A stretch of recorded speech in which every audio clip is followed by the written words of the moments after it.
너희를 부르심을 보라. 육체를 따라 지혜로운 자가 많지 아니하며 능한 자가 많지 아니하며 문벌 좋은 자가 많지 아니하도다. 그러나 하나님께서 세상의 미련한 것들을 택하사 지혜 있는 자들을 부끄럽게 하려 하시고 세상의 약한 것들을 택하사 강한 것들을 부끄럽게 하려 하시며 하나님께서 세상의 천한 것들과 멸시받는 것들과 없는 것들을 택하사 있는 것들을 폐하려 하시나니 이는 아무 육체도 하나님 앞에서 자랑하지 못하게 하려 하심이라. 너희는 하나님으로부터 나서 그리스도 예수 안에 있고 예수는 하나님으로부터 나와서 우리에게 지혜와 의로움과 거룩함과 구원함이 되셨으니 기록된 바 자랑하는 자는 주 안에서 자랑하라 함과 같게 하려 함이라. 아멘. 예수를 열심히 믿고 교회를 오래 다닌 사람들 가운데 질문을 잘하는 사람이 꽤 있습니다. 목사가 대답하기 어려운 것만 찾아다가 질문하는 사람들이 있습니다. 그런 사람 가운데 이런 사람이 있어요. 간음한 여인이 예수님께 붙들려 왔습니다. 유대 율법에 따르면 돌로 쳐 죽여야 돼. 근데 그 간음한 여인을 예수께 끌고 와서 질문하는 제자들이 있었다는 거지요. 근데 그게 질문이 아니고 그 다음이 질문입니다. 목사님, 간음한 여인은 붙들려 왔는데 간음한 남자는 어디 갔냐고. 남자는 안 붙들려 왔어요. 그거 잘 된 거예요? 돌로 쳐 죽이려면 어떻게 해야 돼? 그 남자나 그 여자나 같이 쳐 죽여야지. 근데 왜 여자만 붙들려 왔냐고. 레위기 20장 10절, 신명기 22장 22절에 보면 간음을 한 여자나 남자를 동시에 죽이게 돼 있거든, 율법에. 율법에 그렇게 돼 있는데 여자만 붙들려 왔다. 이 점에 우리가 고약한 질문이죠?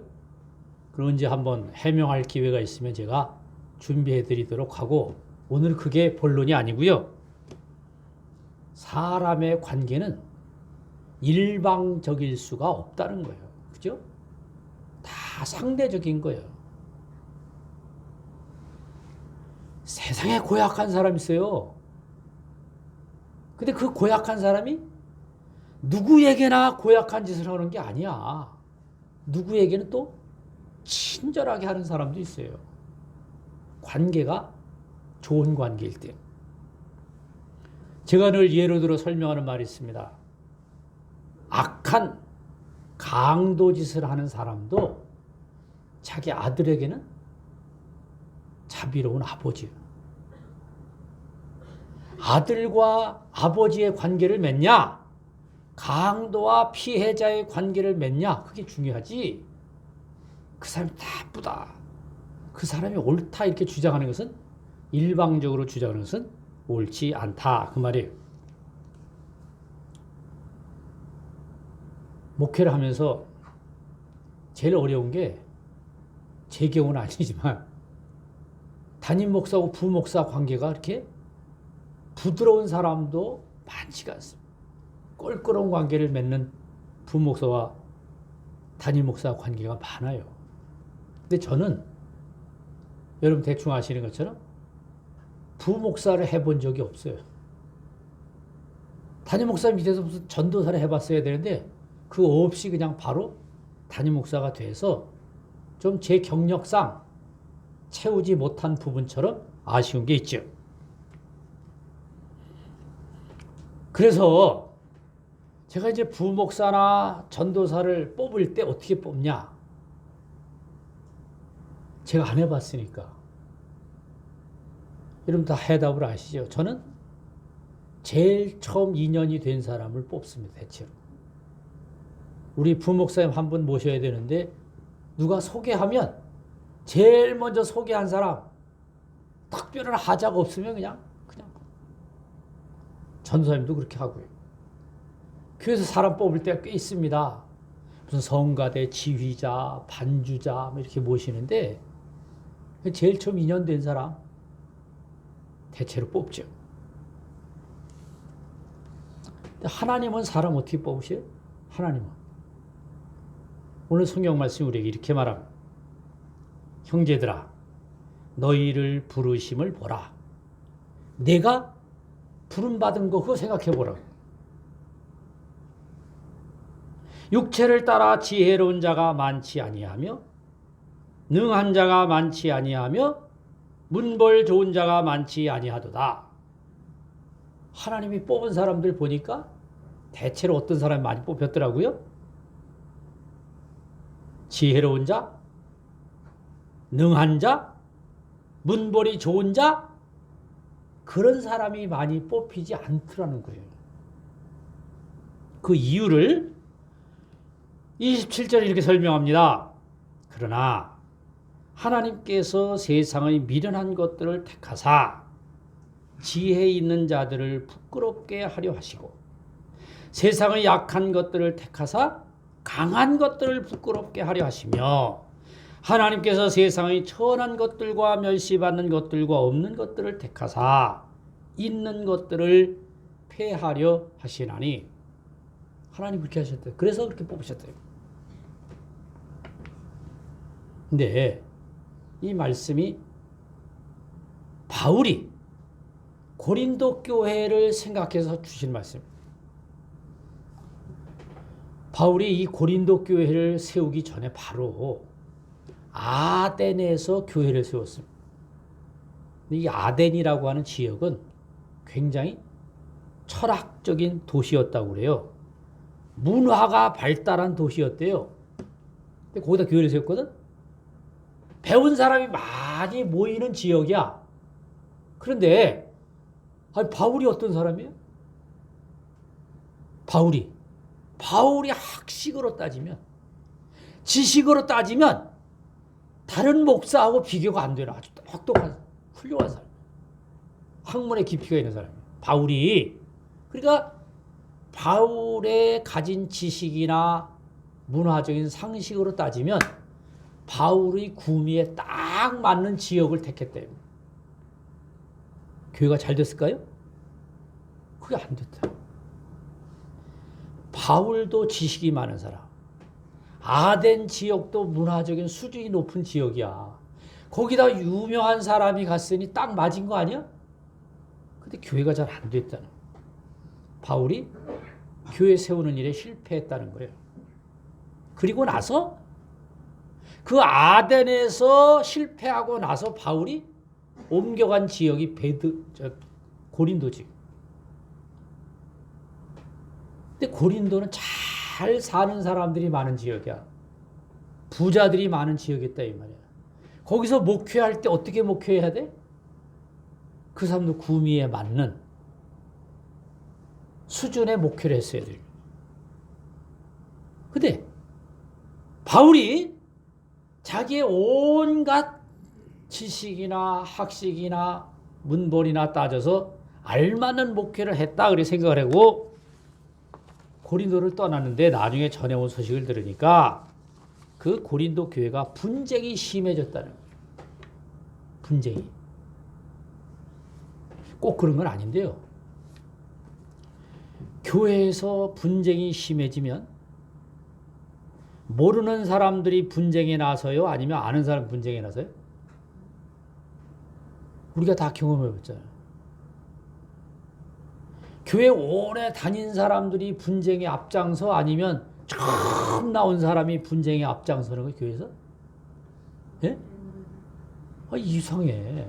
신앙 좋은 사람, 배운 사람, 알만한 사람이 분쟁에 앞장서더라니까. 모르는 사람이 문제가 아니에요. 아는 사람이 문제라니까. 없는 사람이 문제가 아니고 꽤 있는 사람들이 문제야, 교회. 이거 왜 그런 거예요? 바울이 이 점에 문제를 가졌습니다.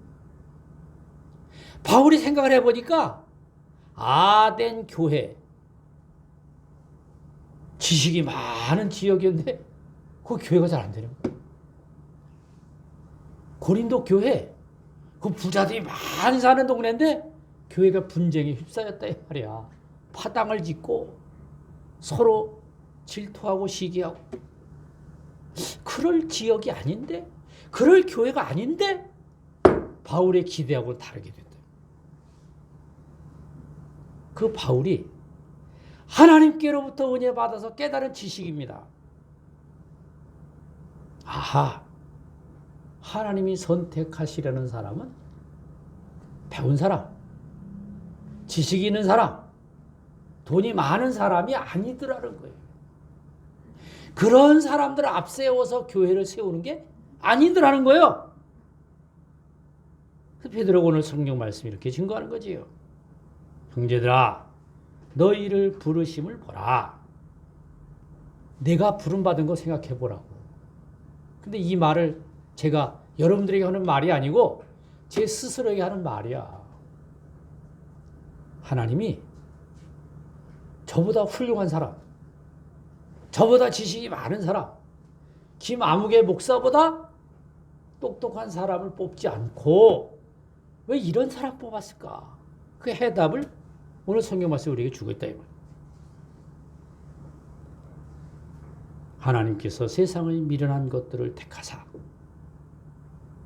지혜 있는 자들을 부끄럽게 하려 하시고 세상의 약한 것들을 택하사 강한 것들을 부끄럽게 하려고 나 같은 사람도 목사를 뽑으시고 나 같은 사람도 세워서 설교를 하게 하시고 그게 하나님의 뜻이라 이거.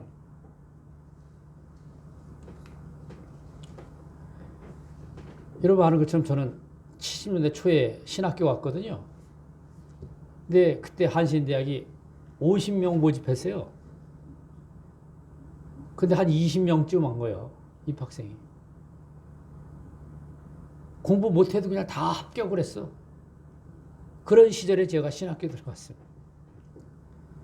그러다가 이제 교회가 번성하면서 세상 논리로 따지면 신학교 경쟁률이 점점 높아졌어요. 3대1, 4대1. 한신대학의 경우는 아니지만 우리 교회 가까이 있는 장신대학 같은 데는요. 지방신학교에서 장신대반을 운영했대요. 장신대 가기 위해서 1년 동안, 2년 동안 준비를 해야 돼요. 목사가 잘 나가던 시절이 있었습니다. 목사가 잘 나가던 시절. 그러다 이제 다시 교회가 쇠퇴하는, 사회적인 용어로 말하면 교회가 쇠퇴하는 시기가 시작됐어요. 그래서 신학교 입학 시험에 지난주에 제가 말씀드린 것처럼 미달되는 대학이 많이 생겼습니다. 교회가 점점 약해지고 있다. 교회가 약해진 게 아니라 사실은 적어지는 거지요. 교인 수가 점점 감소하는 거예요. 그러면 이런 논리를 한번 여러분 생각해 보세요. 교인이 많아지니까, 큰 교회가 생기니까 교회가 강해지느냐? 아니더라. 교회는 커졌는데 강한 교회는 점점 없어지더라. 교회 힘이 없어지는 거예요. 큰 교회인데 힘이 없어지는 거예요. 마치 살이 많이 찌면 몸이 튼튼한 거예요? 옛날에 그런 줄 알았어. 배가 이렇게 좀 적당히 나와야 사장님이라고 그랬잖아요. 우리 어렸을 때. 근데 요새 사람들마다 전부 다 배 나오는 걸 걱정합니다. 왜? 튼튼해진 게 아니야, 그건. 비만과 튼튼은 다르다, 이거. 교회가 커진다고 강해지는 게 아니다. 큰 교회가 됐다고 튼튼한 교회가 되는 게 아니더라는 거예요.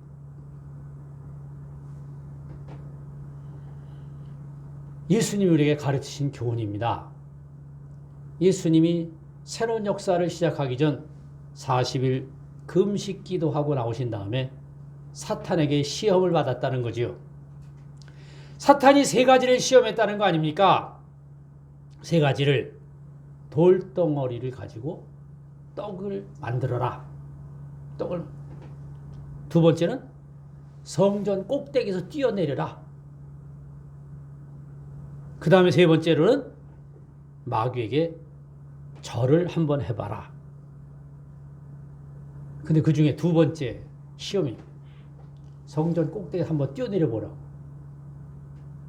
뭐 우리 요새 한국의 큰 교회들은 몇십 층씩 올라가니까 뭐 뛰어내려봐라 이게 시험거리지만 유대인의 회당은 되게 언덕에 있잖아. 그 꼭대기 뛰어내리면요 3, 4층씩 내려야 돼. 예수님 만약에 거기서 뛰어내리다가 다치면 어떻게 되는 거예요? 다치면 그건 망신이잖아. 아마 그때 천사가 나타나서 예수님을 싹 들어올려서 예수님이 아무렇지도 않게 뛰어내렸. 그러면 사람들이 다 같이 일어나서 박수를 치고 환호했을 거 아니겠어요? 그거 해봐라 이 말이야. 뛰어내려도 다치지 않는 능력, 뛰어내려도 천사가 보호하는 능력을 한번 시험해봐라 이 말이야. 그걸 가르쳐봐라 이 말이야. 여러분 요새 젊은 사람들 쓰는 말로 하면 한번 스타가 되라. 스타가 뛰어내리는데 안 다쳐. 얼마나 신바람 나게서 사람들이 박수를 치고 구름대같이 모이지 않겠어요? 내가 예수님이었다면 뭐요? 안 시켜도 한번 해봤을 텐데. 근데 예수님이 그걸 시험인 줄 알고 거절했어요. 스타가 되라는 기회를 가져라 그렇게 권고하는데 예수님 그거를 거절했다 이 말이에요.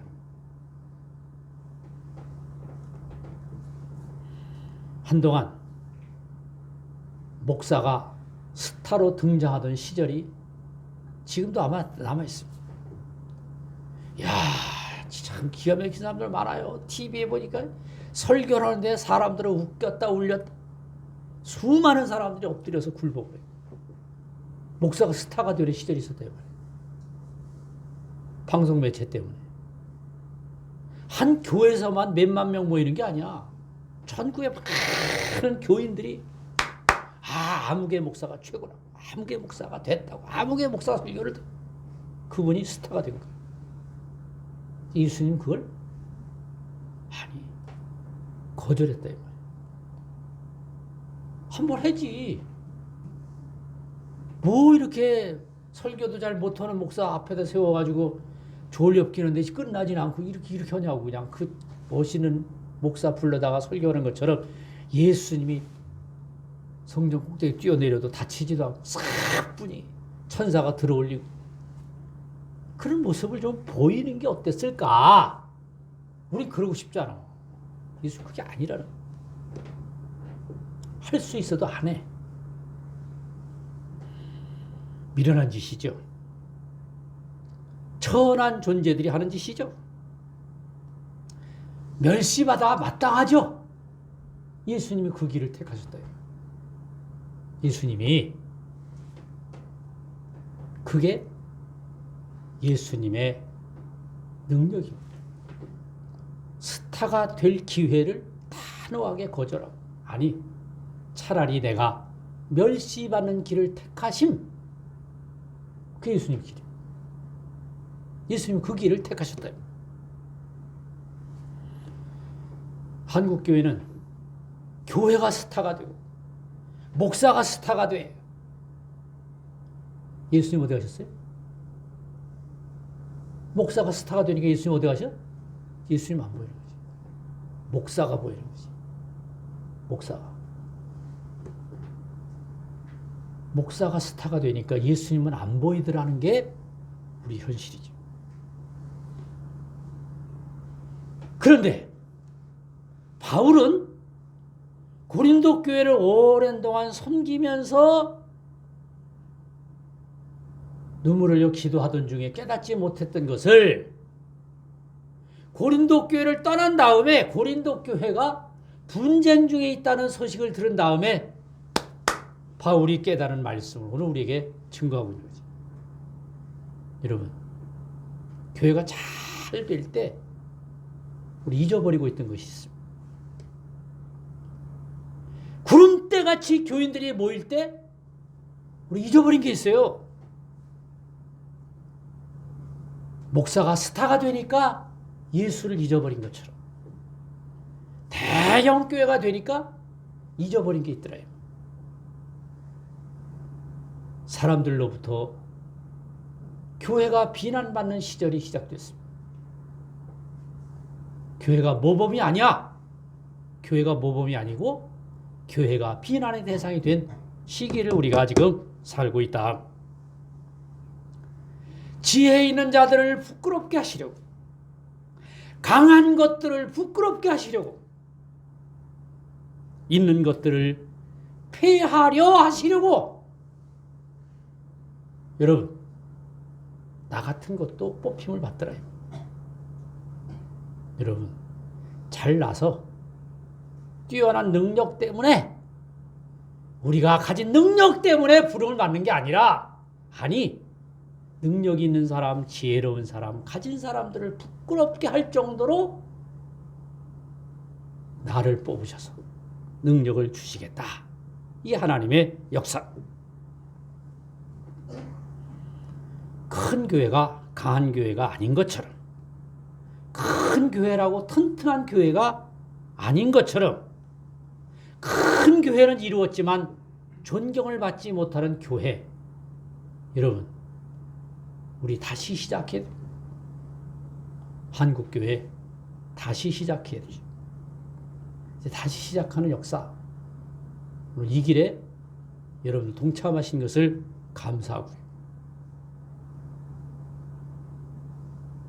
뭐 내가 나서서, 뭐 나까지 나서서, 아니 당신이 나서야 된다고.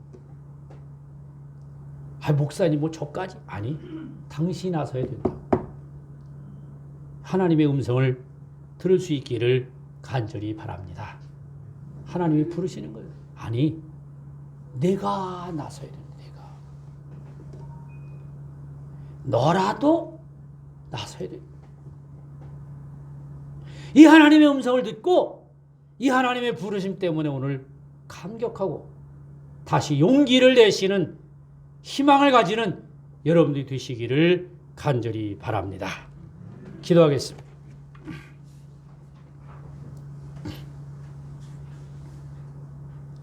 은혜로우신 아버지 하나님, 부족한 사람들을 뽑으시고 보잘것없는 사람들을 뽑으시고 형편없는 사람들을 세워주시오니 은혜를 감사합니다.